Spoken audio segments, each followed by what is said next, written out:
अस्सलाम वालेकुम dear student. आज की इस वीडियो के अंदर हम जो पैराग्राफ की इनटू उर्दू ट्रांसलेशन करेंगे वो है पैराग्राफ नंबर 14। 14 नंबर पैराग्राफ है।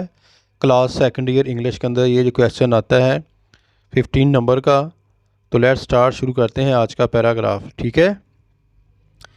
Common belief that science is a mix, ये आम जो है वो कीदा है कि साइंस जो है वो इज़ अ मिक्स ब्लेसिंग, एक मिली जुली नेमत है।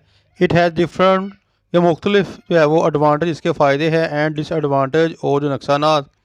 अलबत्ता इट्स एडवांटेजेस, इसके फ़ायदे आर मोर, बहुत ज़्यादा हैं, दैन इट्स डिसएडवांटेजेस, नुकसानात से।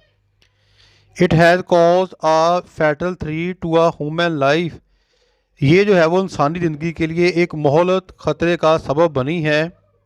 This threat is an atomic war, ये ख़तरा एटमी जंग है। Destructive weapon, destructive weapons are the result of science, तबाहकुन हथियार साइंस का नतीजा है।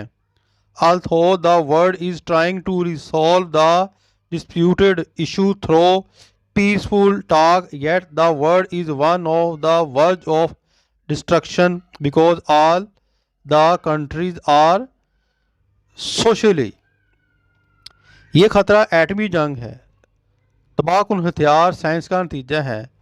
अगरचा दुनिया मुतनाज़ा मसाइल को अमन बातचीत के ज़रिए हल करने की कोशिश कर रही है, फिर भी दुनिया मुकम्मल जो है वो तबाही के किनारे पर खड़ी है। इकनॉमिकली, माशी लिहाज से, और रिलीजियसली यानी कि मजहबी इतिहास से, linked to one another, एक दूसरे के साथ जो है वो वाबस्ता हैं। Any war can be a world war, कोई भी जंग अब आलमी जंग हो सकती है। ठीक है। वो कह रहा है कि क्योंकि तमाम ममालिक समाजी, इक़्तिसादी या मजहबी तौर पर एक दूसरे से वाबस्ता हैं, कोई भी जंग अब आलमी जंग हो सकती है। ये तो था बेटा जो है वो आज का पैराग्राफ। पैराग्राफ नंबर जो है वो 14 जो मैंने आपको रीड आउट करवा दिया है। इसको जो 2-4 दफ़ा आप जब याद करके लिखेंगे तो याद हो जाएंगे। बाद पैराग्राफ जो है वो पैसेज बहुत इजी हैं, कुछ थोड़े से मुश्किल भी हैं, उनके लिए थोड़ी सी जो है वो आपको मेहनत दरकार होगी। अपनी दुआ में याद रखिएगा। फ़ीमानिल्लाह। अस्सलाम वालेकुम।